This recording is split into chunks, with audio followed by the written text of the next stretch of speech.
1 de octubre de 1966. Son las 12 de la noche. Los criminales de guerra Albert Speer y Waldo von Schirach salen de prisión tras 20 años de condena. Margaret Speer ha criado sola a sus 6 hijos.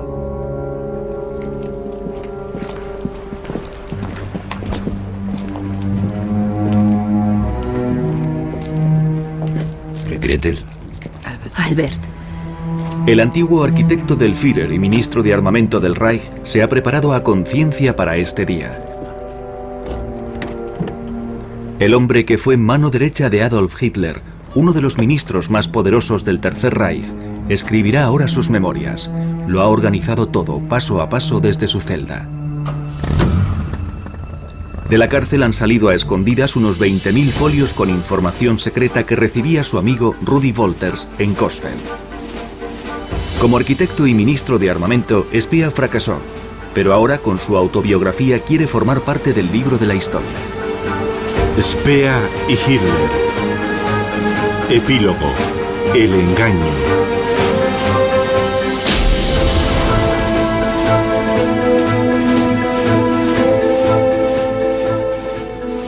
Todo de Speer.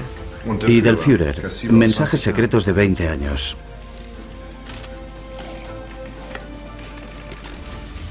Mi padre había intentado ponerse en contacto con algún editor para él y no se había dado cuenta, no lo había captado, que Albert Speer ya lo tenía todo preparado estratégicamente desde hacía tiempo, que iba por libre.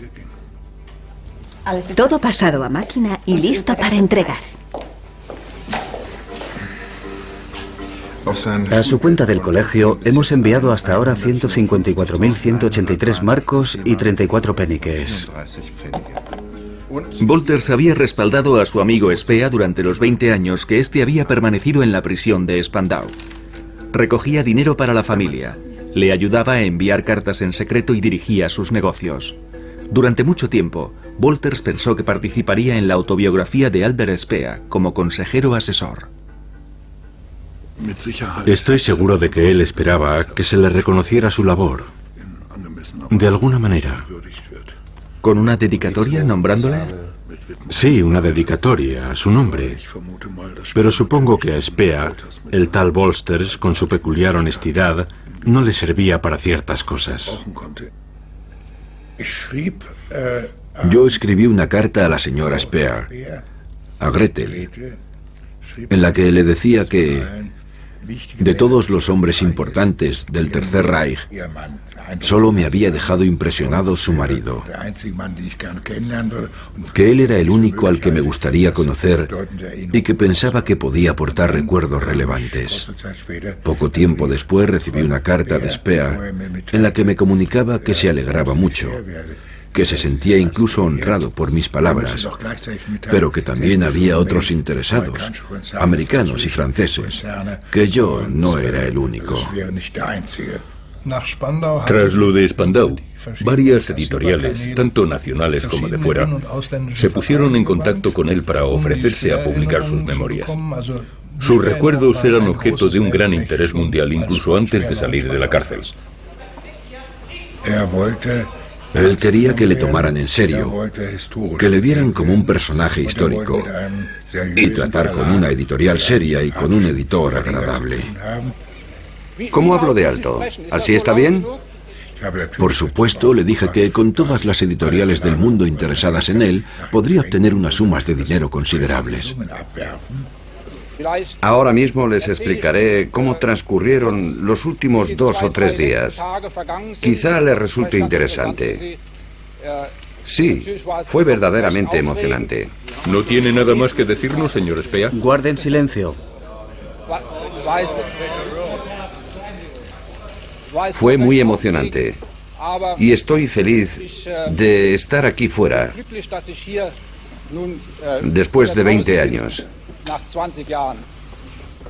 Todo empezó cuando, en una entrevista televisiva, en el momento en el que le abrieron las puertas de Spandau, le preguntaron a quién votaría si pudiera volver a votar. Y Speer respondió que no quería pronunciarse al respecto, pero que se imaginaba que si fuera joven y no hubiera existido todo aquel pasado, que quizá votaría al Partido Socialdemócrata. Esa fue la primera vez que Rudolf Wolters se sintió como si le pegaran una bofetada. Le pareció una declaración desafortunada y muy hipócrita. Y luego Albert Speer aparece en el Spiegel. ¿Qué pensó su padre de eso?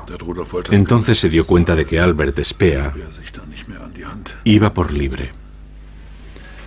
¿Conocía usted las cosas que ocurrían o solo tenía una vaga idea al respecto?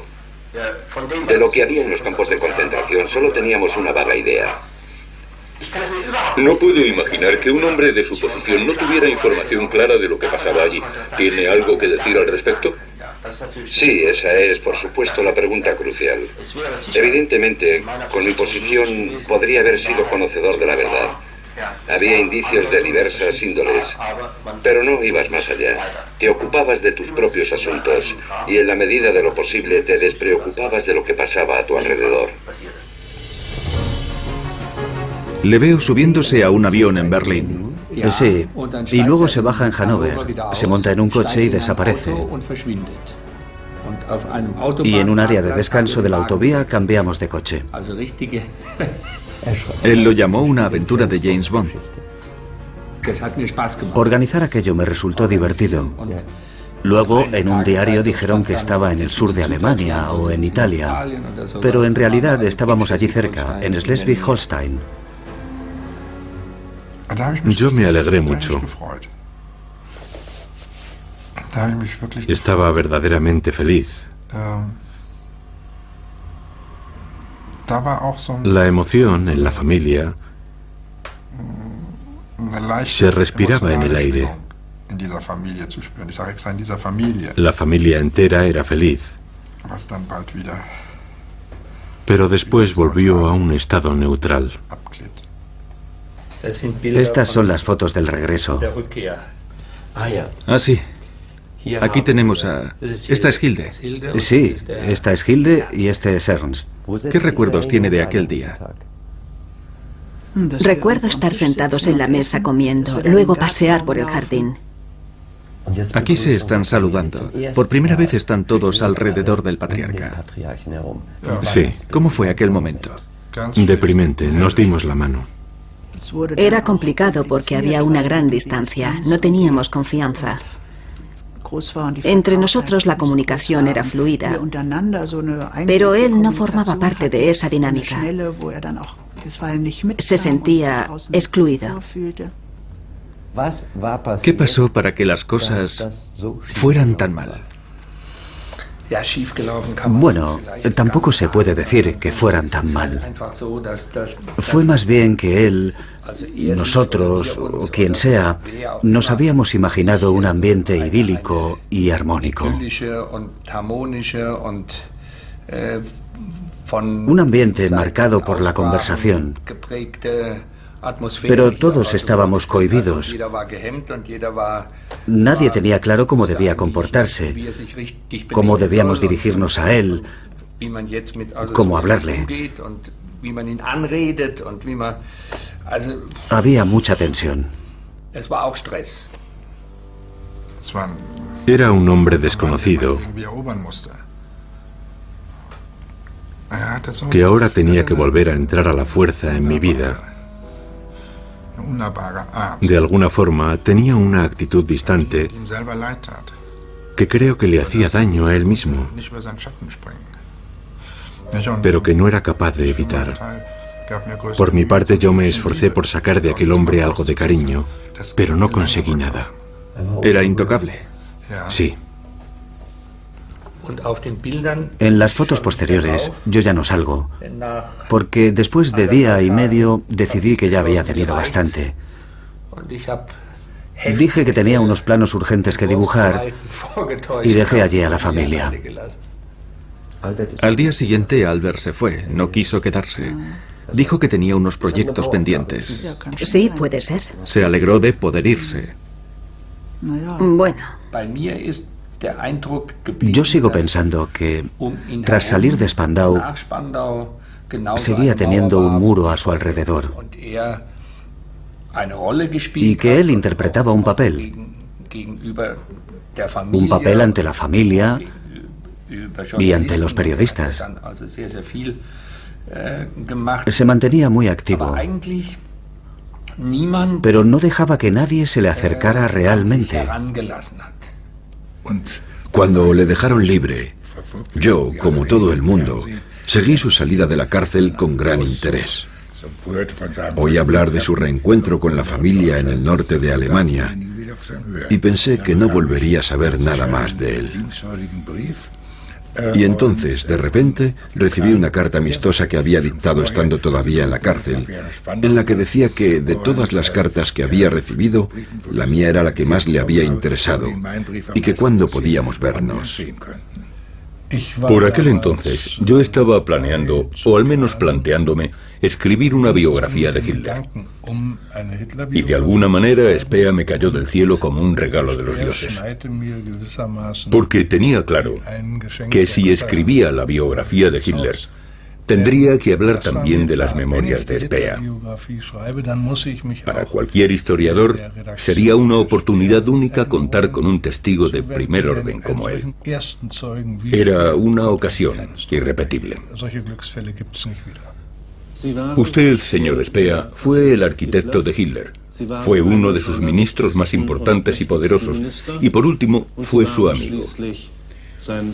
Otros historiadores habrían querido contar con un hombre como usted para escribir sobre Napoleón o sobre Federico II el Grande.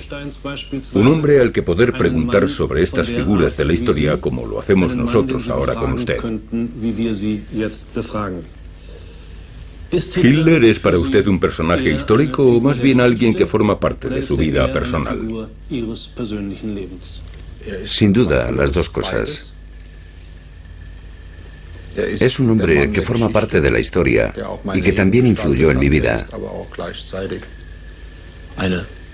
Pero también es una persona que a la vez, para mí, tiene todas las características humanas. Ahí está mi padre. Mire qué rellenito estaba. Casi no podía ni abrocharse la chaqueta. Le abulta la barriga. Esa imagen ya es de otro momento. Esa en la que salgo yo no tiene nada que ver. Eso es en los Alpes, en el Berghof. ¿Le sujeta para que no se vaya? No, no.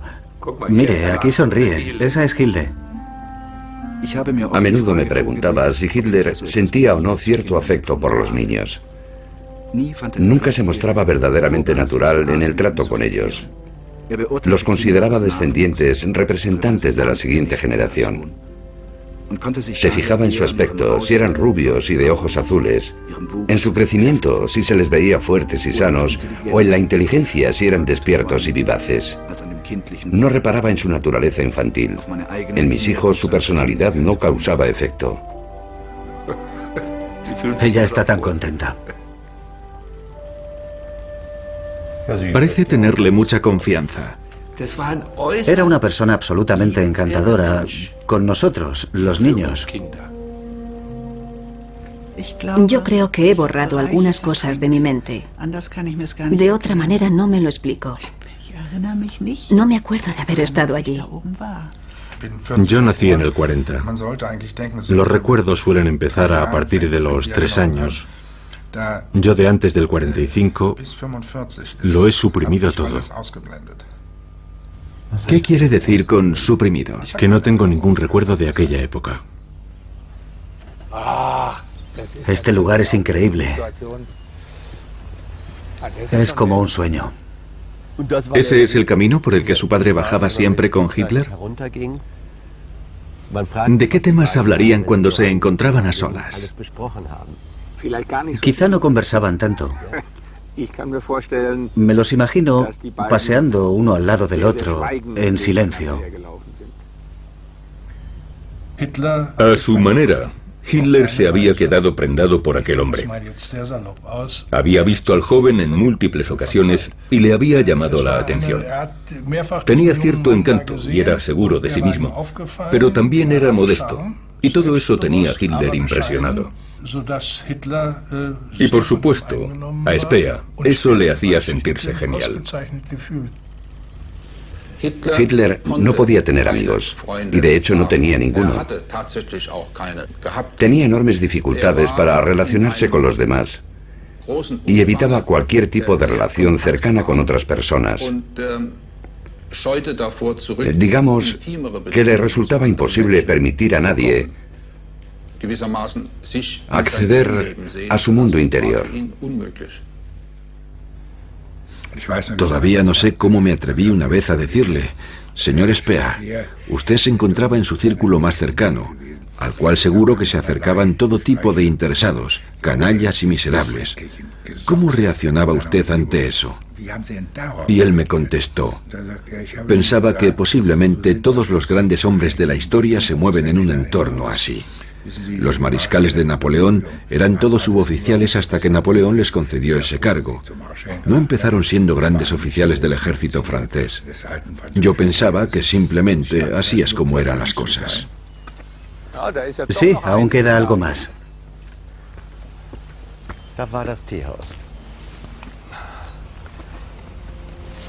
Allí estaba el salón de té. Era un edificio deshabitado, con aspecto de búnker.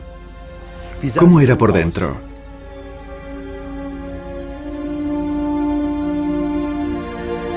Aquí, mientras tomaban café, a Hitler le encantaba sumirse en inacabables monólogos sobre temas relacionados con la sociedad especialmente. A veces se dormía a mitad del monólogo.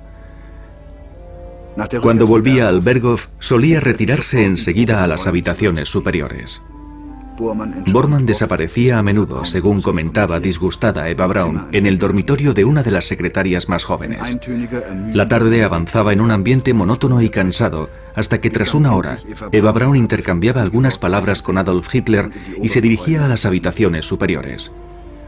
Un cuarto de hora más tarde, el mismo Hitler se levantaba para despedirse. Todo lo echa a perder, todo lo hace mal. Antes no era así. Disfrutaba de su trabajo, de su vida. Bormann acudía al dormitorio de la secretaria y engañaba a su mujer. Menuda gracia. Hitler se quitaba la chaqueta, acariciaba la mano de su querida y la llamaba cariño. Luego, a los 15 minutos, subía al dormitorio de Eva. ¡Qué descaro! Si presentas a Hitler como a un ciudadano mediocre y un criminal horrible cuyas intenciones siempre fueron malvadas, no estás siendo justo con el fenómeno Hitler. Para mí es una lástima que, siendo el único testigo importante que queda con vida, no haya sido capaz de retratar a Hitler y su tiempo de manera objetiva, mostrando también sus extraordinarios logros positivos. Él era un nacionalista de los que se niegan a cambiar. Detestaba a aquellos que, según él, se movían en la dirección que sopla el viento. Hay una foto de Speer y Hitler en las montañas. ¿Dónde la tenía colgada su padre? En el dormitorio. ¿No la descolgó nunca de allí? ¿La dejó como una imagen sagrada?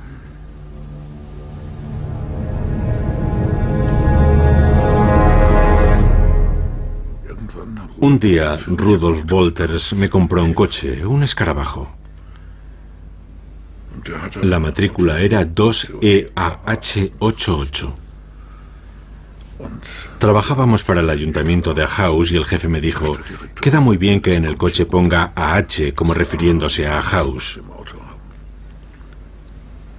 Más tarde yo me compré mi propio coche y Rudolf Wolters me dijo: qué lástima que ya no tengas esa matrícula, después de encargarme yo personalmente de que la tuvieras. Yo le dije: ¿por lo de Ahaus? Sí, claro, contestó. Ya sabes, Adolf Hitler, 1988. Aquello me impactó mucho y dio lugar a alguna que otra discusión. Supongo que también haría algo así con su coche.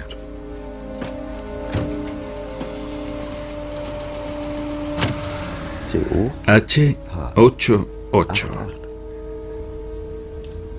El 8 por la octava letra del alfabeto, que es H, o sea, HH de Heil Hitler.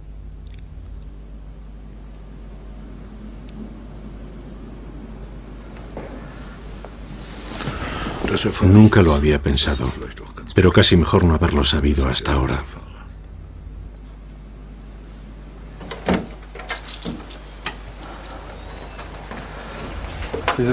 Este es el antiguo despacho. Y bueno, sé que este despacho lo construyó mi padre, porque me lo han contado. Para mí es uno de los pequeños tesoros de la arquitectura de mi padre. Está integrado en el paisaje, es moderno, tiene cierta elegancia, es muy funcional. La gente trabajaba aquí, abajo se cocinaba y arriba dormían. Es como un albergue para arquitectos, por así decirlo.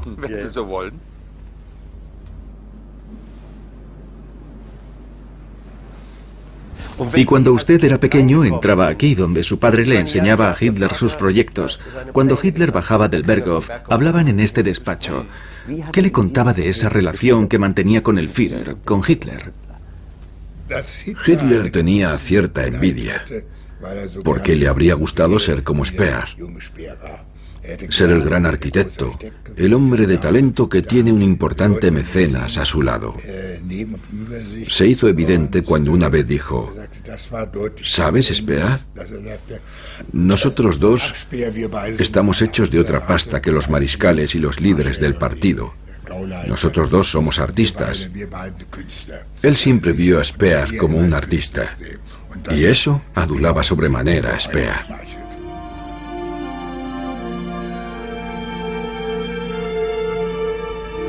Bien, Speer, bien. Usted me dio el esbozo. No se quite méritos, el arquitecto es usted.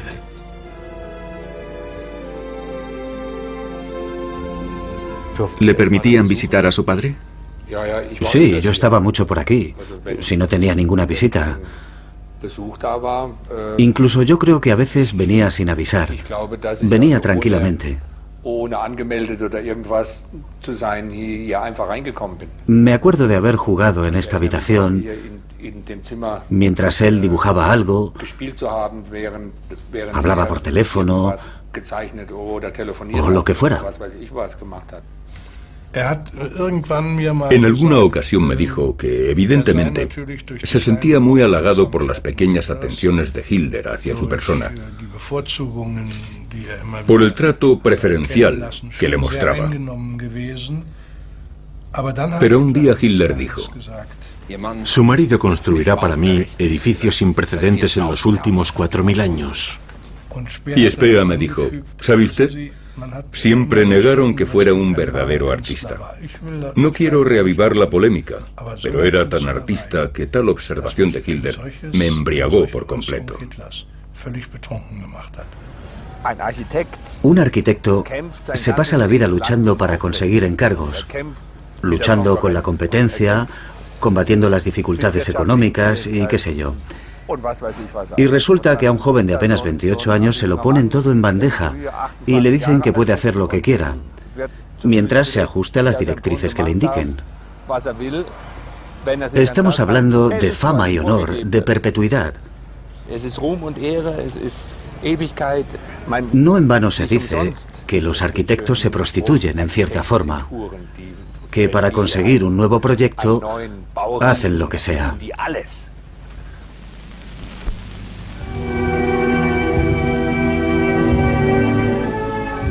Ahí estará el Führer. ¿El Führer? Sí. A él y a la bandera los sitúo en el centro.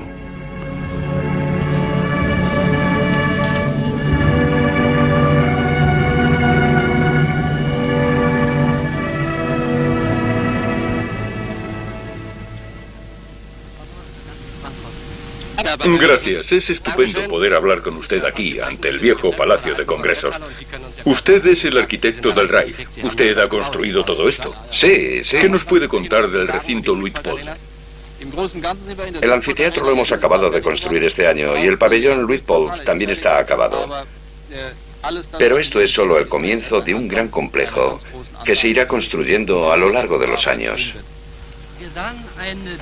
Hemos visto una maqueta del nuevo Palacio de Congresos, así como otra maqueta junto al monumento conmemorativo. Sí, una de esas maquetas muestra el Palacio de Congresos tal y como será en el año 1943, y la otra muestra todo el complejo. El Circo de Roma podía albergar 150.000 personas, y es el único recinto de la historia comparable en tamaño.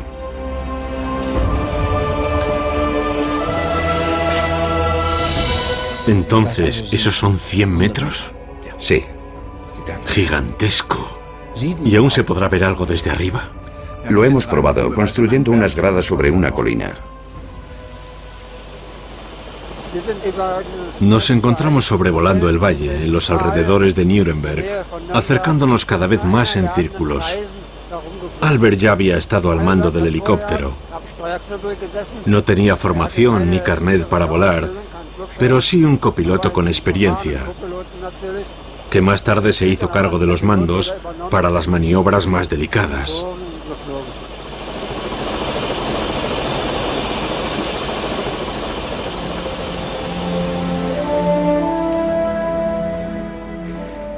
Ha reproducido muy bien el estilo antiguo. Utilizaremos granito rojo por fuera y blanco para la parte de dentro. Cuando lo cubra la hiedra, este estadio ofrecerá un aspecto extraordinario.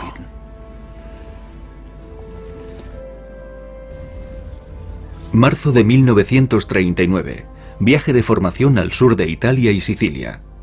Junto a Albert Speer se encuentran los escultores Arno Breker y Joseph Turag y el arquitecto Wilhelm Kreis, acompañados por sus mujeres. La aventura tiene como objetivo el estudio de los patrones antiguos para aplicarlos al nuevo Berlín. Margaret Speer va al volante y con ella Magda Goebbels, huyendo de su marido, que en esos momentos se permite tener una aventura con la actriz Lida Varova.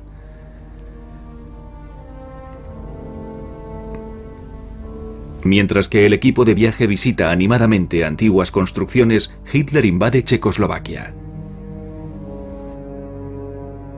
El empleo de determinados materiales nos permitirá construir edificios semejantes a los antiguos modelos romanos, ahora en ruinas, que cuentan con cientos e incluso miles de años.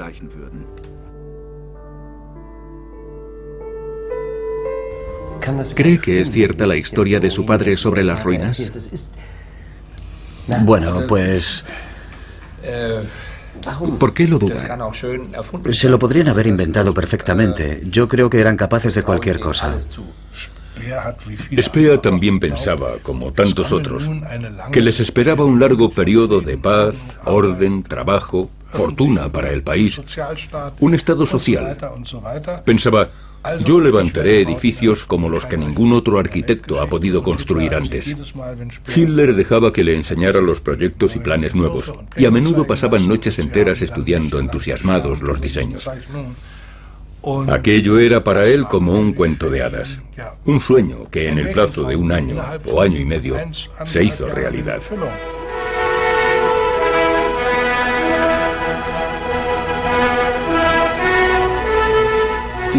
La arquitectura del Tercer Reich, desde una perspectiva actual, era extraordinariamente desproporcionada en magnitud.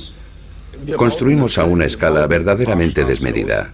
Yo mismo me asusto cuando miro fotos antiguas de la magnitud de las obras. En aquellos momentos me justificaba pensando que las construcciones de épocas anteriores en la antigüedad eran así de desproporcionadas. Pero lo que llegamos a hacer sobrepasó todas las expectativas. Muchachos, vamos a verlo. Heil Hitler. Heil Hitler. Aquí vemos cómo pican la piedra. Una piedra así tiene que pasar por un largo proceso antes de estar lista para ser utilizada en la construcción. Las piedras que se emplean en las torres del mercado provienen de la cantera de Travertin.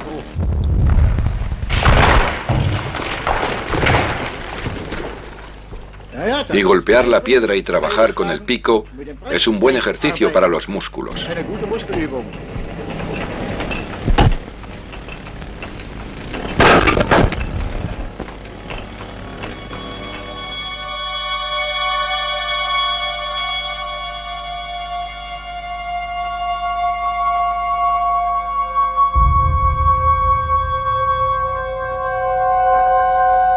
El señor Silda siempre dijo: ahora nosotros tenemos su confianza. Eso es lo que nos diferencia de todos los que le han interrogado hasta ahora. Yo nunca creí que confiara realmente en nosotros. Quizá en Silda un poco más que en mí. Yo era el que se ponía delante de él y tenía que sacarle las respuestas. Silda le encontró un nombre adecuado a mi función. Yo era el redactor del interrogatorio. Silda tenía que coger el texto proporcionado por Spea, Sí. trabajar con él e intentar extraer la verdad, o bien, digamos, completarla. Pues sí, así es, más bien completarla, sí. Porque extraer la verdad, ¿quién puede extraer la verdad?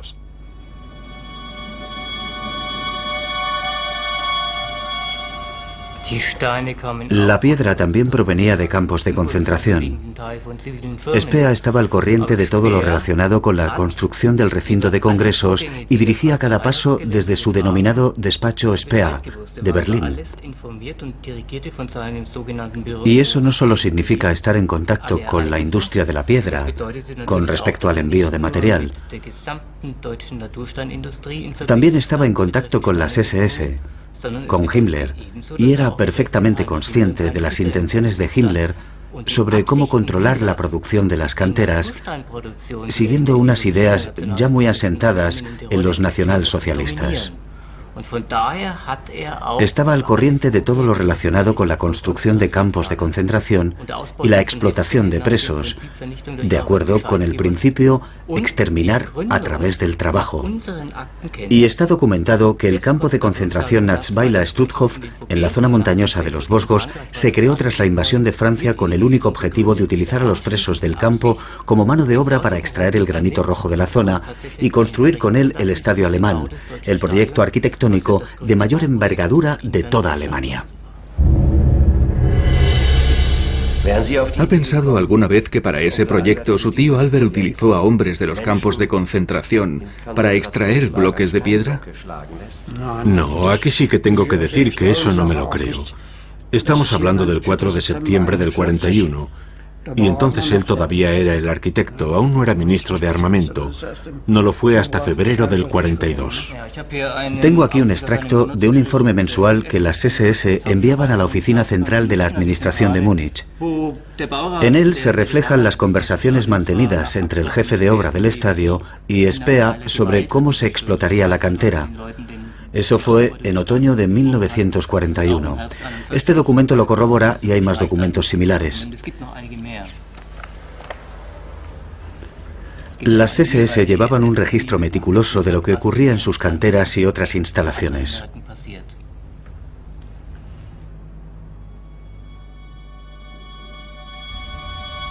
¿Sobre qué no escribió Spea? En general me llamó enseguida la atención que Spea incluía confesiones generales de culpa. Eso era muy frecuente, pero no de sus errores personales, más concretos e individuales. No digo que lo hiciera a propósito, pero desde luego no aparecen. Encontramos a dos supervivientes que tuvieron que picar piedra para Nuremberg. Uno llegó a los 15 años. Le entrevistamos durante 3 horas y es el documento más aterrador con el que hemos trabajado nunca. Describió un infierno en la tierra. A las 6 de la mañana los arrastraban hasta la cantera sin apenas haber comido nada. Allí tenían que dinamitar la piedra y transportarla. Como no había medidas de seguridad, mucha gente moría. Y al final de la jornada, para volver al campo, tenían que subir unas escaleras sobre las que yacían cadáveres. A veces 20, otras veces incluso más de 100. Los hombres se desplomaban muertos de pura extenuación. Cada vez que veo una obra acabada, me inunda la satisfacción de saber que algunas de esas piedras son obra mía.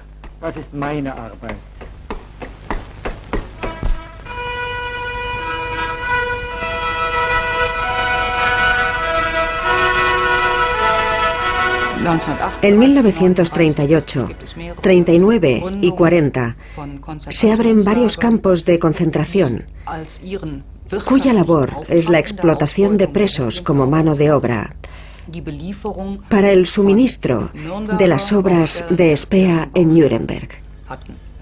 Las piedras tenían el valor del oro en un país que quería construir y era un trabajo que podían realizar esclavos. Para lo demás hacía falta dinero y para eso estaba Speer. Se pagaba el crédito con piedras y solucionado. Así era.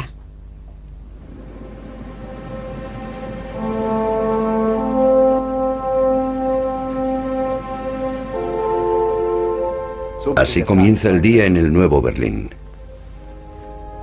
Y así me lo había imaginado. Con esta distribución, este conjunto de diferentes barrios, la ciudad tendrá por fin un centro neurálgico. De esa manera hasta el más testarudo, hasta el más idiota de todos los funcionarios berlineses, se enterará de qué va esto. Hitler no lograba entenderse con la burocracia berlinesa. Cuando exponía sus planes, encontraba muchos impedimentos en una administración que había crecido en la era de la República de Weimar y que estaba acostumbrada a los procesos de la democracia. Así que creó una institución nueva, la Inspección General de Construcciones, con el objetivo de superar todos esos obstáculos administrativos de un solo golpe. La Inspección General de Construcciones coordinaba la planificación global de todo Berlín. Existía junto a la planificación municipal. Eso era lo bueno. Así que, junto a la planificación gubernamental, se encontraba la Inspección General de Construcciones, con mi padre a la cabeza. ¿Junto a ella o por encima? Más bien por encima. ¿Por encima? Sí. Esa fue la razón por la que Speer empezó a tener vía libre para elegir a sus propios trabajadores y pagar tan por encima de las tarifas habituales. Estaba en una situación totalmente privilegiada. Su odio hacia la burocracia era doble. Primero, porque suponía un obstáculo potencial, y segundo, porque tenía una mentalidad totalmente diferente. En 1938, Hitler expropió la Academia de las Artes y cedió el edificio a Albert Speer para la Inspección General de Construcciones. En el año 2005, la Academia recuperó de nuevo su sede. Aquí se creaban también las maquetas. Sí, claro, se creaban aquí. Tanto en esta sala de arriba como en la de enfrente.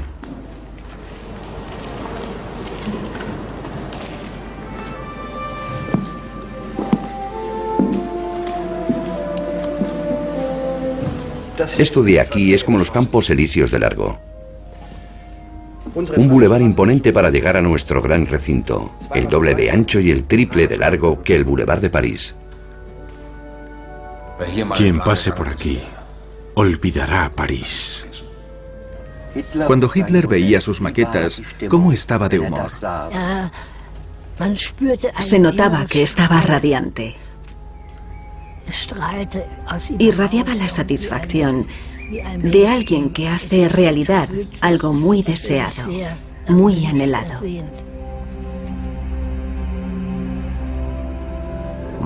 Cuando sacan la maqueta arrastrándola, iban sobre unas ruedas, ¿no?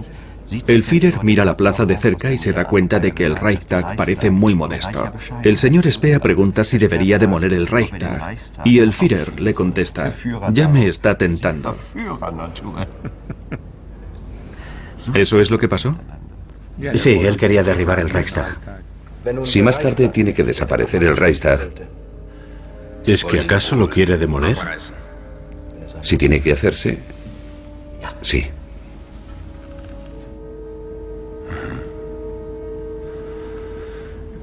Ya no venera las cosas viejas.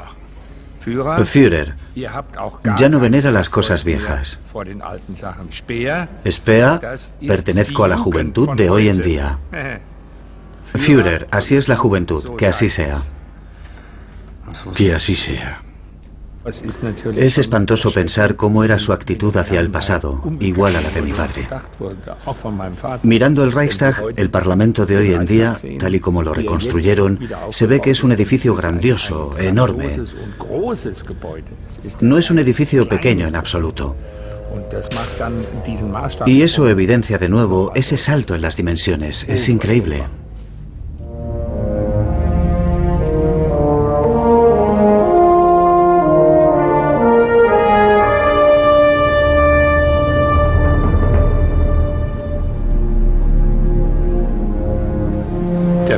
El Führer pregunta entonces, ¿qué altura tiene la sala? Más de 300 metros, como el monte Obersalberg de Berchtesgaden. Madre mía, imagíneselo. Absolutamente brutal y gigantesco. Esta debe ser la planta en la que su padre tenía el despacho. Sí, probablemente por aquí. Desde aquí se ve el Reichstag. Y las otras edificaciones de aquí delante ya tenían en aquella época más o menos las mismas dimensiones. Es decir, que si miraba por la ventana veía los acontecimientos políticos desde primera fila. Sí, como si se tratara de un escenario. E imagínese la vista con una cúpula impresionante al lado, el triple de alta, en dirección a la puerta de Brandenburgo. Sería como ver una montaña blanca. Así es. Haría que todo lo demás pareciera diminuto. Y claro, desde ese punto de vista, es lógico pensar que el Reichstag ya no pega. Era demasiado pequeño. Él lo quería fuera. Sí, no hay quien lo entienda.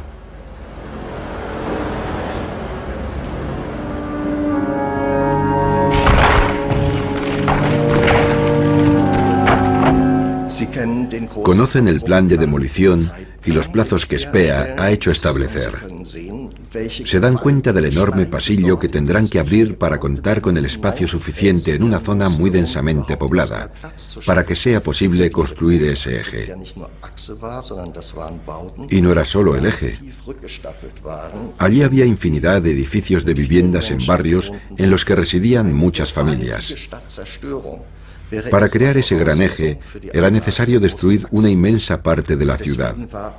Así que el problema logístico más urgente era buscar nuevas viviendas para el realojo de esas familias, cuyas casas iban a ser derruidas. Había que encontrar una estrategia para solucionar el problema. Y la fórmula la proporciona Speer en septiembre de 1938 con un comentario casual. ¿Por qué no aprovechar los pisos de los judíos?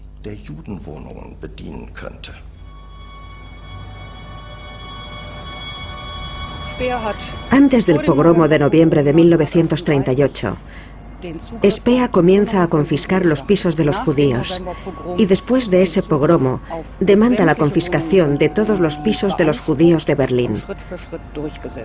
Durante ese periodo de asalto a los judíos, estos huyen o bien son expulsados, lo cual permite a Speer realojar a los afectados por los derribos en los pisos de los judíos desahuciados.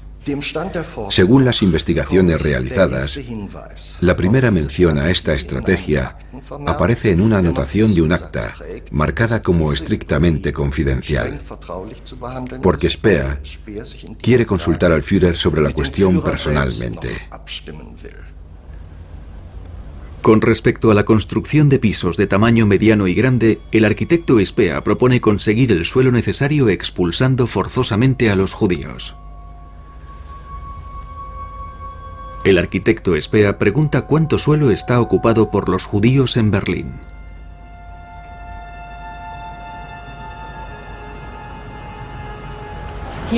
Aquí estaba la oficina de ejecución para la reestructuración de la capital del Reich.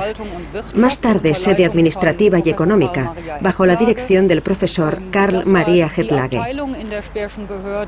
Esta oficina del departamento de Speer llevaba un registro de todos los pisos habitados o alquilados por judíos. A partir de esos registros, emitían unos certificados para quedarse con los pisos de esos propietarios deslegitimados. A partir de ahí, comienza un largo proceso que culminará con la expulsión de todos los judíos de barrios enteros. Más tarde, se procede a reetiquetar de nuevo esos barrios como libres de judíos. El estallido de la guerra interrumpe los derribos y realojos, pero la expulsión de los judíos continúa. Pronto Speer cuenta con numerosos pisos vacíos, una oportunidad para hacer negocios y favores. Ha llamado otra vez un pez gordo de las SS. Quiere un piso en Berlín, un grande y bonito. Después, Anne-Marie. Ahora no. Se ha corrido la voz de que disponemos de pisos vacíos. Ahora dicen que la división Leibstandarte estaba interesada. Créaselo, así fue, aquel hombre quería algo. Pero eso significaría lo que yo hasta ahora no me he podido llegar a creer. Que en todo Berlín, pues sí, que tenía plenos poderes para entregar los pisos de los judíos expulsados a otra gente. Los desalojos tuvieron lugar en la totalidad del territorio de Berlín. De eso no hay duda. ¿Pero está seguro? Sí, sí. Los desalojos sí, pero ¿los ordenó Speer? ¿No podría haber sido Goebbels? Aquí está todo. Aquí está el inventario. Y era competencia de Speer. Y aquí tenemos el registro al completo de la administración. Es de acceso público. Johannesthal. Sí. Reinickendorf. Están todos los barrios. Sí, sí, por todo el territorio de Berlín.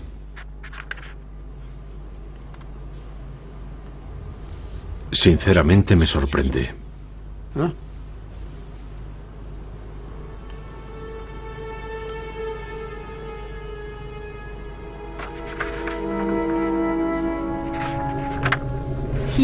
Aquí estaba el registro del que dependía la Gestapo para deportar a los judíos de Berlín. Y fue el equipo de Speer el que, mediante la selección de entre sus archivos de 5.000 pisos en agosto de 1941, provocó la deportación de entre 10.000 y 12.000 judíos berlineses. Él envió a la Gestapo. Y de eso a ustedes no les contó nada. No, esa cuestión no me quedaba clara.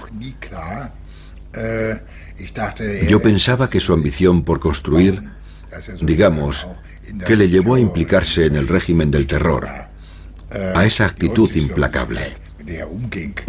Él siempre utiliza la expresión verse implicado, Sí. pero él era el régimen del terror. Sí. Lo era. No solo era una pieza del engranaje, él era la fuerza motriz. Sí.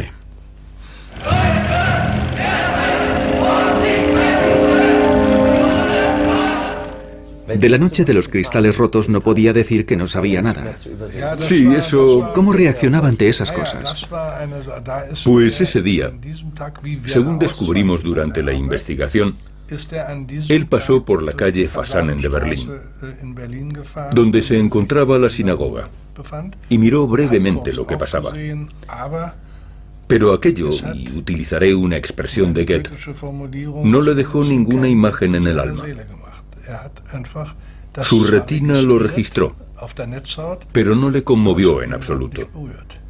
Le dije, aunque no le despertara ningún sentimiento, haga una reflexión sobre ello. ¿Qué pensaba? Nos dijo, no pensé nada. ¿Qué quieren que escriba? No puedo inventarme las cosas. Entonces se fue y volvió a las 3 o 4 semanas, o volvimos a quedar, y había escrito las páginas que se encuentran en el libro. El 10 de noviembre, de camino al despacho, pasé por las ruinas aún humeantes de la sinagoga.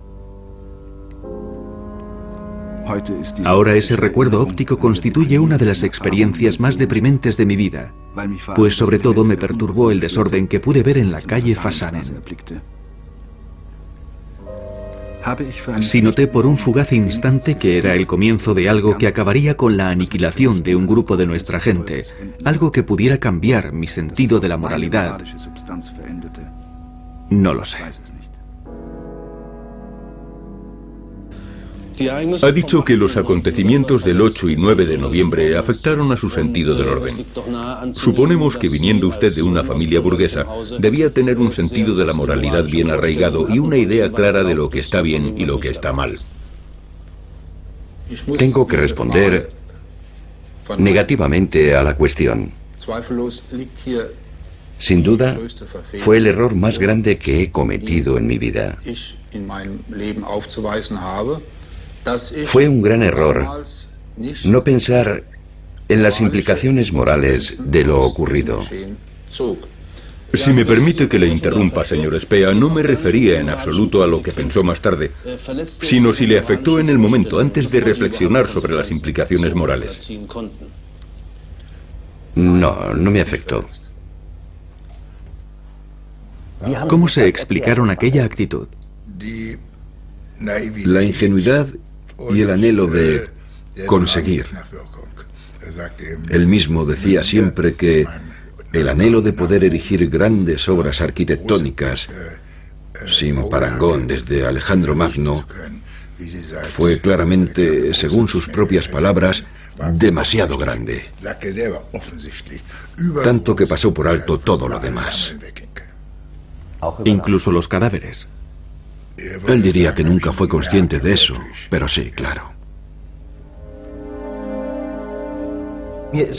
Me costó mucho darme cuenta, durante la investigación y las conversaciones, de que hay una diferencia increíble de perspectiva dependiendo de tu punto de vista.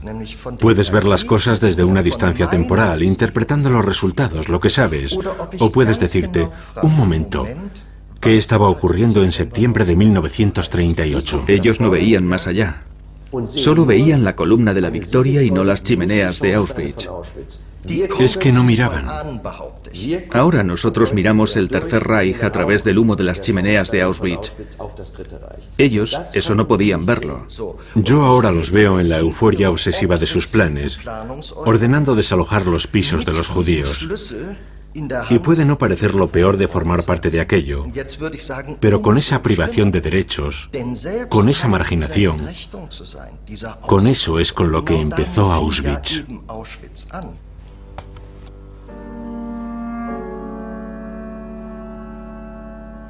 De camino a mi despacho de arquitectura y desde febrero del 42, de camino a mi ministerio de armamento, a menudo veía en la cercana estación de Nikolae una multitud de gente sobre el andén. Sabía que se trataba del desalojo de los judíos berlineses. Por un instante, mientras pasaba por allí con el coche, me invadía una sensación opresiva. Quizás era consciente de acontecimientos más sombríos.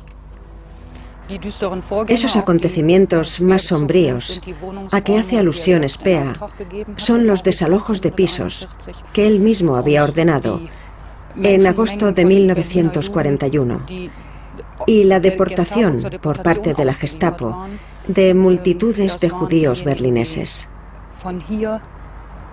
Se refiere a todos los deportados entre octubre del 41 y abril del 42. Spea cedió muy pronto la responsabilidad, la competencia de ese tipo de desalojos, que fue a parar a otro departamento.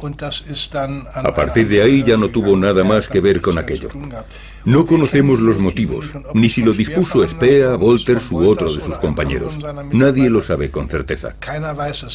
No hay documentación al respecto, o no la había en la época en la que yo escribí su biografía. No sé si hoy en día hay algo de eso en algún sitio. Aquí hay un 3. De tercera acción. Por Albert Spea, y aquí pone KA. De orden de desalojo.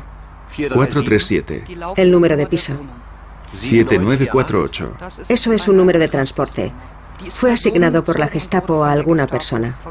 ¿Qué secreto se esconde detrás de esto? Este código de la orden de desalojo hace referencia a los documentos redactados en el departamento de Spea y entregados a la Gestapo, con un total de 5.000 pisos cuyos ocupantes eran deportados. Y esta orden en concreto está dirigida a los Bendig, una familia judía que vivía en el número 9 de la Schwäbische Straße. ¿Y qué demuestra esto? Es la prueba documental de que Spea fue responsable de la selección de un total de 45.000 judíos de Berlín para proceder a su deportación.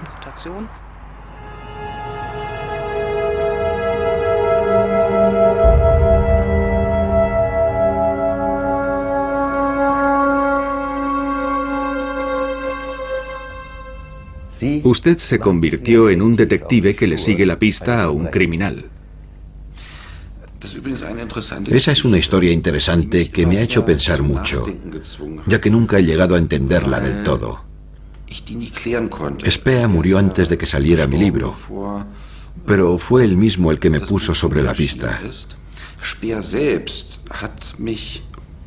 Cuando estuve con él en Algovia y le pregunté quién podía darme más información después de haber hablado ya con mucha gente, él dijo: llame por teléfono a mi viejo amigo Wolters, de Coesfeld. Y nadie sabía nada de Coesfeld, ningún historiador. Nadie sabía quién era el doctor Wolters, ni yo tampoco. Spea había contratado a su amigo de carrera y arquitecto Rudolf Wolters para su inspección general de construcciones. Durante la guerra, este permanecería a su lado como hombre de su máxima confianza en el Ministerio de Armamento. A partir de 1941, Wolters llevaría un diario de las actividades de su superior y amigo Albert Spea, la denominada Crónica.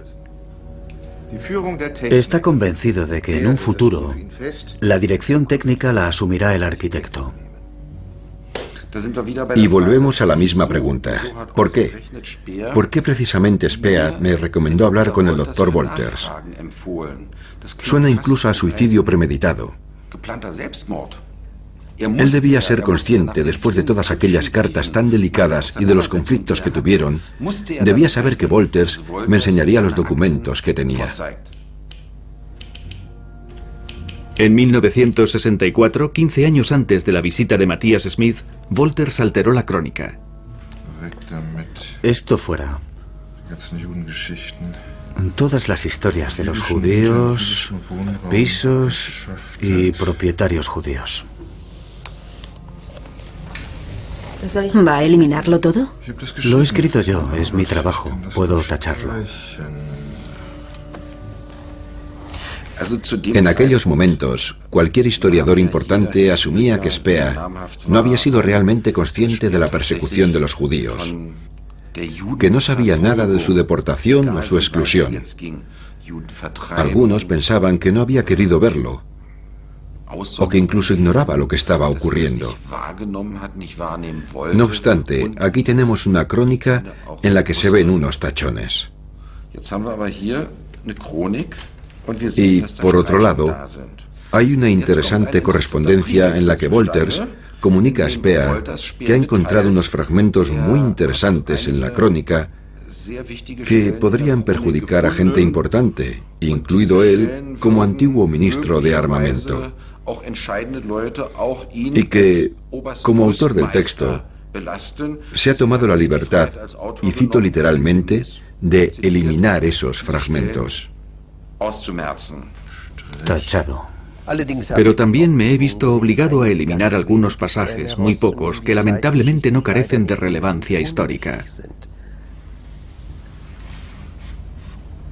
Por ejemplo, unas notas repetidas varias veces que culminan en 1942 con un informe final del empleado Klages que indica que el número de personas realojadas asciende a 75.000 y que en total se desalojaron 23.765 pisos judíos. Todo un logro. Wolters lo hizo para proteger a Spea, en cierta medida por amistad. No me extrañaría que en Ludwigsburg se les ocurriera llevarle de nuevo a los tribunales con el pretexto de que ese delito no le fue imputado en los procesos de Nuremberg. Una situación muy delicada para Spea, considerando los cargos que se le habrían podido imputar: asesinato, implicación en asesinato, y se le podría haber enjuiciado de nuevo en caso de no haber sido imputado por ello en Nuremberg. Yo no sé si eso habría sido legalmente posible. Spea pensaba que no. ¿Que no? Escribió tan tranquilo: mi declaración completa de responsabilidad absoluta lo incluye todo. Vaya. En tono de pecador arrepentido. Desde luego, resulta cínico.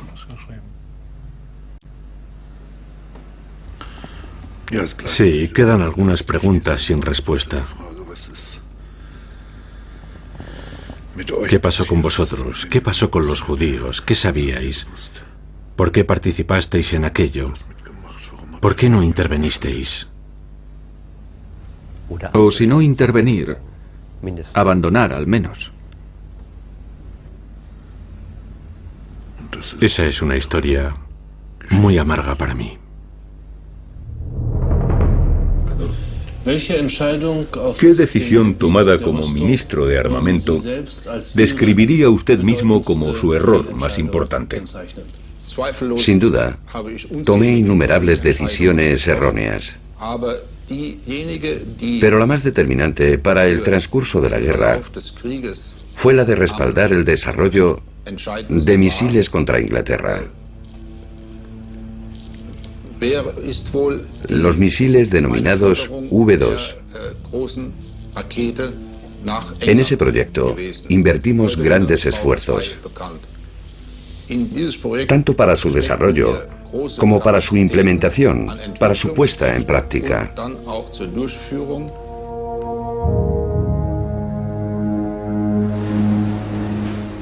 La mañana del 10 de diciembre, el ministro viaja a Hearth para visitar una nueva fábrica.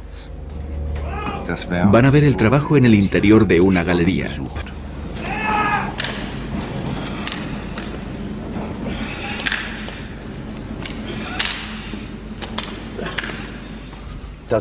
Los señores Sverfega y Albert van Dyck. Les presento a Wolf Speer. Sverfega. Creo que nacimos el mismo año. Yo nací en el 24. Yo también nací en el 24. ¿En Holanda? Sí, en Holanda. Yo en Heidelberg. ¿Y cuándo vino aquí? Llegué a Dora el 2 de enero de 1944. Pero mi compañero ya estaba aquí antes. Yo fui de los primeros presos que llegaron aquí, el 28 de agosto de 1943. Llegaron 110 presos directamente del campo de concentración de Buchenwald, en trenes de mercancías. Estuvimos 6 semanas durmiendo sobre las piedras en las galerías. 2 compañeros míos tenían que tirar en esa misma esquina a los muertos o agonizantes sobre un montón de cadáveres y después se los llevaban. O sea que el que caía enfermo prácticamente... El que caía enfermo estaba condenado a la muerte. Yo vi a Speer una sola vez, aquí, en diciembre. ¿Sabe cuándo fue eso? En diciembre de 1943, antes de Navidad. Solo sé que fue antes de Navidad. Sí, es cierto. ¿Usted sabía quién era Speer? Sí, porque mi centinela, un tal Nidhammer, que era capataz, dijo, ese era el señor Speer.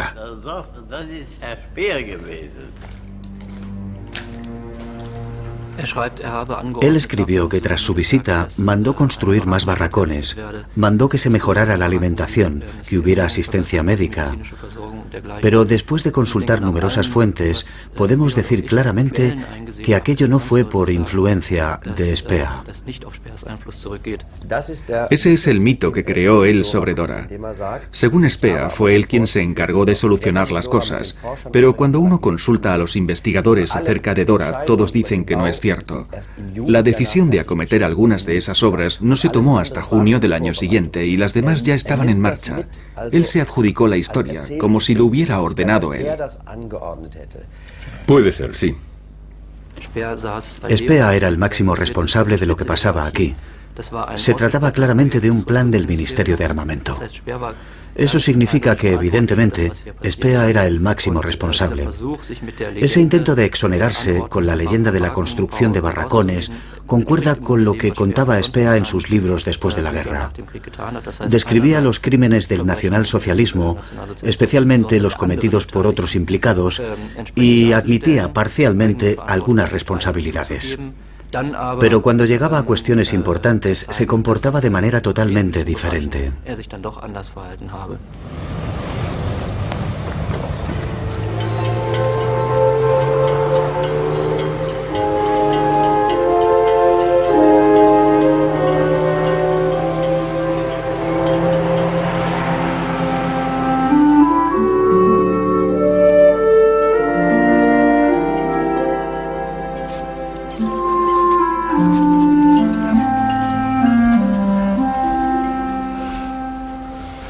Allí todavía hay algo. ¿Esos postes de allá?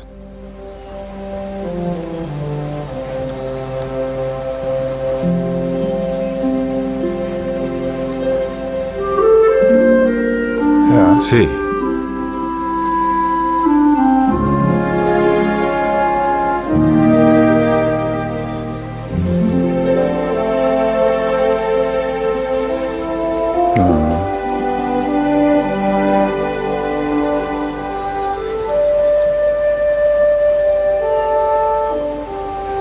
Sí.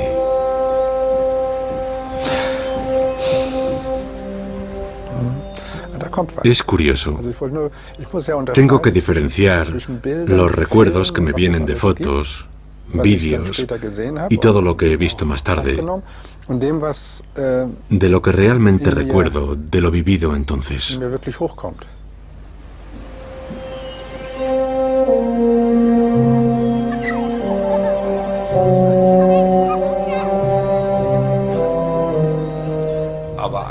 Él casi nunca estaba allí. Siempre había una cierta distancia, así que mi madre es la que se hizo cargo de nuestra educación. Ella y una niñera sumamente estricta. Yo siempre digo que, al menos en mi caso, quizás en los otros un poco menos, siempre digo que no nos educaron, nos entrenaron. Reflexionando sobre el por qué soy como soy, le dije a Margaret, nos hemos criado. Yo me he criado sin padre. Mi padre nunca estaba, y cuando estaba, era inaccesible. Y entonces ella me dijo, con los ojos muy abiertos, ¿solo tu padre estaba ausente? Tu madre tampoco estaba. O nuestra madre. Pero yo no lo sé. Una vez dije con malicia, yo solo conozco a mi madre, o bien con el vestido nacional o con una barriga gorda. Y algo de verdad había en eso.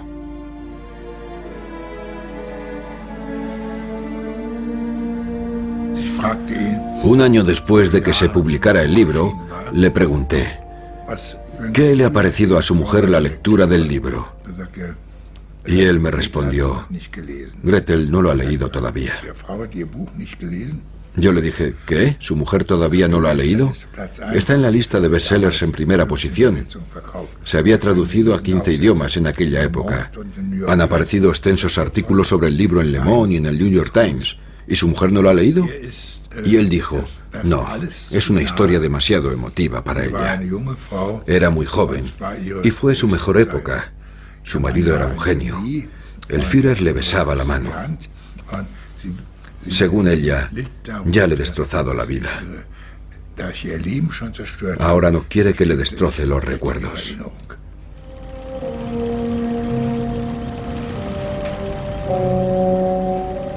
Esa es mi madre. Qué joven.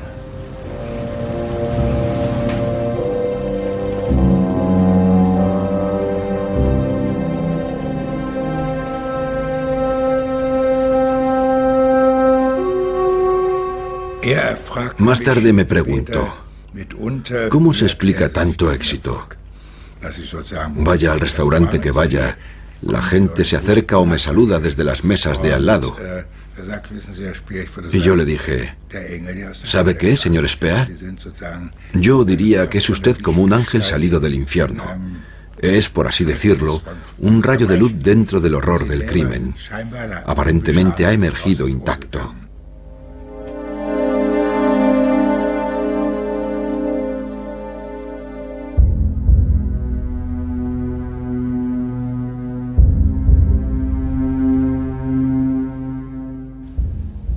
Querido compañero de partido Himmler, de acuerdo con los informes disponibles y la inspección del campo de concentración de Auschwitz realizada por Herr Desch y Herr Sander, el reparto de hierro será el siguiente: 440 toneladas para el territorio del Reich y 180 toneladas para las zonas anexionadas y ocupadas.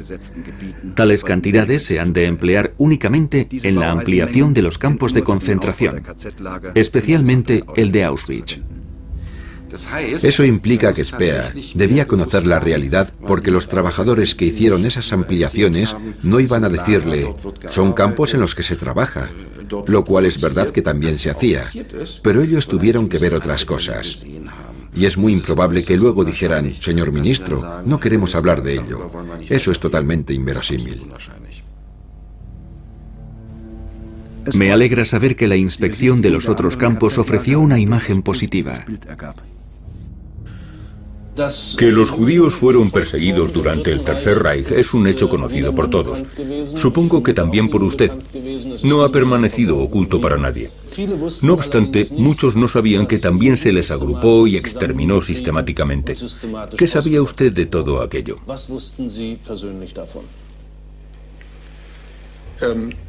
Hitler sabía mantener en secreto sus planes.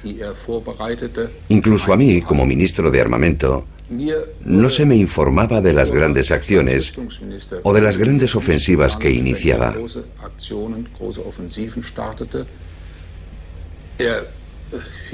Cada vez que lanzaba una nueva campaña, él me lo ocultaba. Siempre evitó hacer cualquier tipo de alusión sobre ese punto clave. Nosotros le preguntamos reiteradamente por algunas cosas que podría no haber mencionado en sus memorias. Si había algún tipo de secreto que no había contado y que alguien pudiera reprocharle después de la publicación del libro. Y él siempre respondía con la cara más creíble del mundo que no había nada por el estilo, que había hurgado meticulosamente en su conciencia y que podíamos estar tranquilos, que no había nada que se le pudiera reprochar. Al líder de las SS, Berlín, calle Prinz Albrecht. El ministro Speer ha aprobado la solicitud de ampliación de barracones en Auschwitz y un presupuesto adicional para obras que asciende a 13,7 millones de marcos. Planes para el campo de prisioneros de Auschwitz. Ejecución del tratamiento especial. Conexión ferroviaria, instalación eléctrica, generadores de emergencia, crematorios 1 y 2. Depósitos de cadáveres 1 y 2. Como buen arquitecto, exigía cálculos precisos para cada partida. Este proyecto abarca el montaje de unos 300 barracones con sus respectivas instalaciones de suministros y complementos. Y estas incluyen instalaciones de exterminación, la construcción de cámaras de gas y crematorios. 4 depósitos de cadáveres. Precio 50 marcos el metro cuadrado.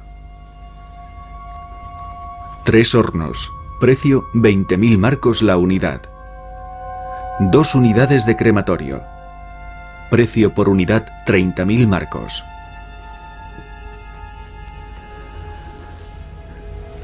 ¿No se tendría que haber preguntado qué pasa ahí? ¿Qué es eso de tratamiento especial? Al menos Speer debería haber planteado la pregunta, ¿no? Desde un punto de vista menos objetivo, por supuesto que debería haber preguntado, pero no tenía tiempo. Resulta comprensible. Eso, por un lado. Pero, por otro lado, hay que tener en cuenta lo inteligente que era. Era un hombre de esos que ven un documento así y cogen inmediatamente el teléfono. Él era así. Lo decían todos los que todavía vivían en los 80. En ese sentido, es totalmente improbable que no preguntara por qué construían tantos crematorios, por qué tanto tratamiento especial. Es tan improbable que llegas a la conclusión de que ese hombre se estuvo engañando hasta el final de sus días. Todos los documentos hablan en su contra. En el círculo de Hitler, digamos en el cuartel general del Führer, ¿se hablaba sobre las actividades de los grupos de intervención, por ejemplo, del Este, o sobre lo que pasaba con los judíos? No, cuando estabas con Hitler o en su entorno, ese era uno de los temas tabú. Me parece, señor Spea, que esa explicación quizá no sea entendida. Usted fue uno de los ministros más influyentes del Tercer Reich. Durante ese tiempo, ¿escuchó alguna vez el nombre Auschwitz? No lo oí directamente, pero por el año 1943 vino a mi casa un conocido, el jefe de la circunscripción de la Baja Silesia, Karl Hanke. Y él me aconsejó que no visitara nunca un campo de concentración en la Alta Silesia. Allí sucedían cosas espantosas que él había visto.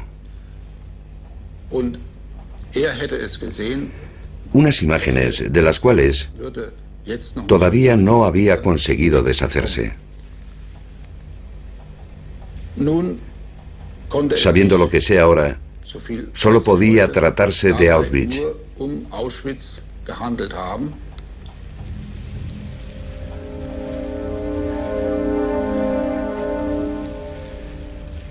Ese día estuve muy cerca del secreto que Hitler nos ocultaba a todos.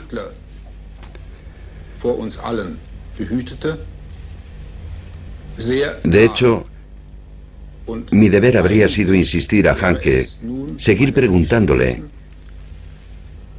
y no dejar pasar la ocasión de enterarme de todo.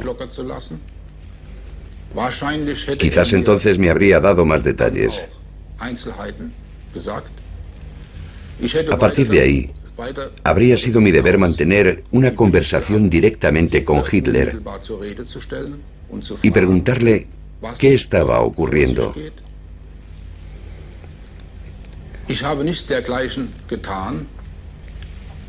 Pero no hice nada de eso. Obvié la pregunta, con la sensación de que se trataba de un asunto atroz.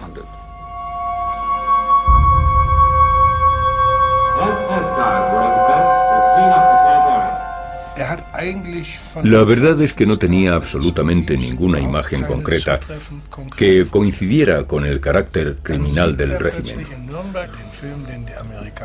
Luego, de repente, en Nuremberg, vio los vídeos grabados por los americanos en los campos de concentración, y aquello le conmocionó profundamente.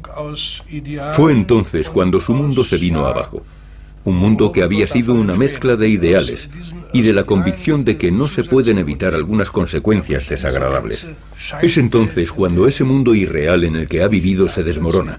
Después de todo lo que se ha dicho sobre él, todo se desmorona.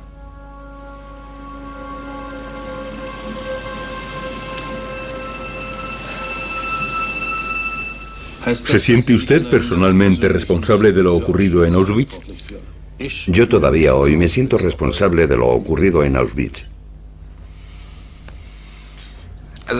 Resulta muy noble hacerse responsable de algo de lo que en realidad uno no es responsable. Es un gesto de generosidad que entonces quedaba muy bien. Eso es lo que hizo tan popular a Spea después de su puesta en libertad, en comparación con los demás líderes nazis. Ese podría haberlo sabido si hubiera querido saberlo. El hecho es que él lo sabía. Hay que decirlo tal cual. Él lo sabía. ¿No se siente engañado? Sí, por supuesto. Yo me sentí disgustado, resentido. Cuando murió, se decía que iban a publicar una tesis. Creo que la de Matthias Smith. Aquello fue en el otoño del 81 y la gente intentaba hacerse con el manuscrito por todos los medios. Yo no lo conseguí, pero pensé que ya habría tiempo, que pronto se publicaría. Entonces, creo que fue en marzo del 82 aproximadamente, es decir, poco después de la muerte de Spea, me compré el libro y lo leí. Y sentí que en la oscuridad se hacía la luz. Lo dije repetidamente, también al señor Silda. Nos tomó el pelo a todos. Una vez le dije: señor Speer, usted no solo organizó la industria bélica alemana, sino también su propia imagen. Comenzó creándola en Nuremberg y en Spandau, y lo ha seguido haciendo hasta el presente. Lo tenía todo planeado. Él rió ligeramente, asustado y avergonzado. Durante los procesos de Nuremberg, evité a propósito pronunciar la palabra culpa. Un pez no puede ver fuera de su acuario, y creo que esa es una de las cosas más acertadas que hay. Mirando hacia atrás, tengo la sensación de que estábamos embriagados. Sin duda, Hitler poseía el don de fascinar. La gracia del magnetismo, sus ojos radiantes. Hitler tenía alguien venido de otro planeta. Hitler, Hitler, Hitler, Hitler, Hitler, Hitler.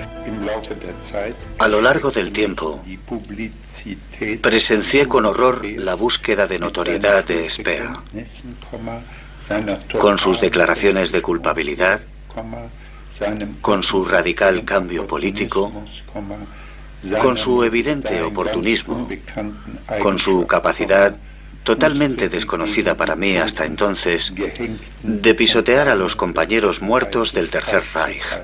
En una carta fechada en 1975, Wolters tacha gran parte de su texto y envía a Speer tan solo las palabras clave: consciente, inconsciente, inteligencia, fama y éxito, responsabilidad, parecido a Hitler, según sopla el viento. Solo he dejado algunas palabras clave. El resto del texto puedes pensarlo tú, según como mejor te suene. Conozco la carta. También la leí en aquel entonces. Y me dejó claro cómo veía Wolters a Speer.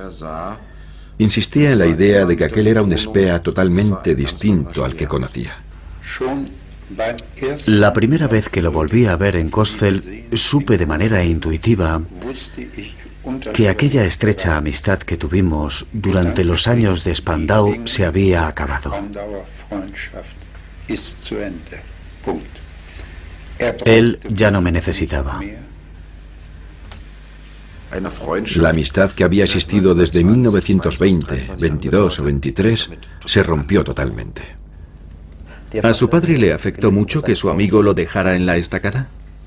Sí, claro. Para él fue una gran decepción. Sin duda. El doctor Arnold Speer, el médico rural. Vaya desastre hay aquí dentro. Ese es el coche de mi padre. El último que tuvo.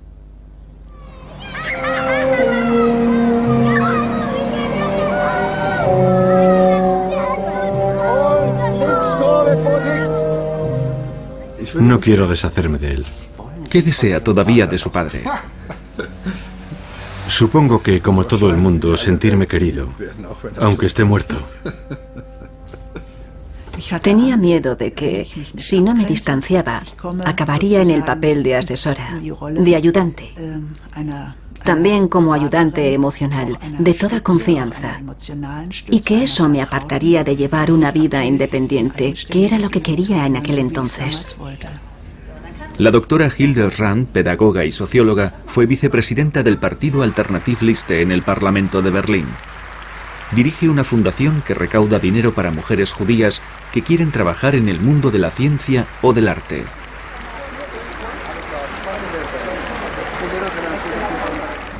El catedrático Albert Speer es uno de los urbanistas más destacados de Alemania.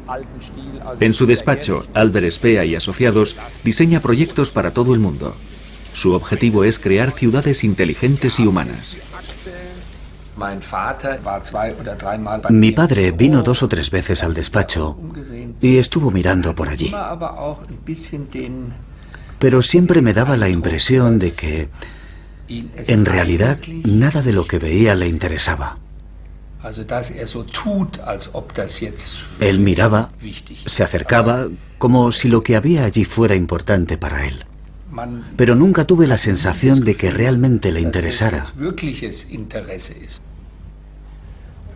Una vez le dije al señor Speer: si ahora viera pasar su vida, viera al joven arquitecto, al gran inspector general de construcciones, al ministro de armamento, luego 20 años desoladores en prisión, en una celda de 3 metros cuadrados.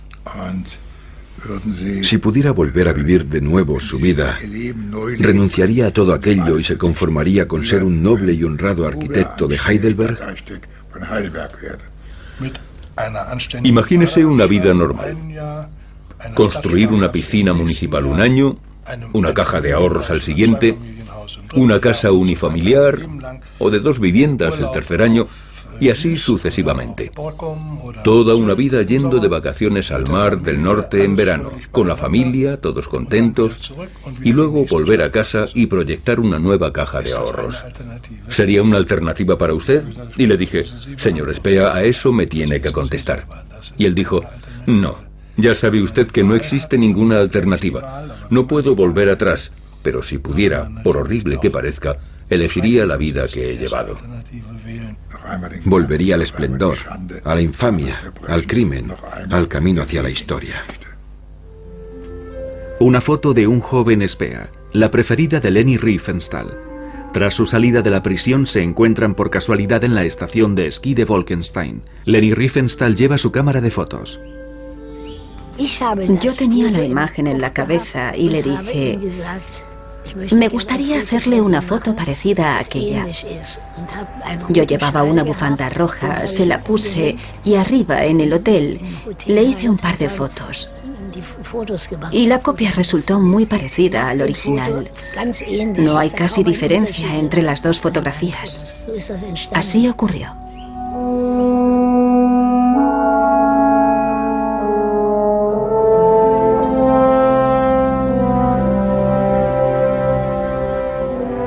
En sus últimos años de vida, Albert Spea se enamoró de una joven admiradora que vivía en Inglaterra. Ya no llegó a ver el libro de Matthias Smith. El 1 de septiembre de 1981, durante un viaje a Londres, cayó inconsciente en la habitación del hotel. Su acompañante avisó al médico y le llevaron al hospital. Horas después moría como consecuencia de una hemorragia cerebral.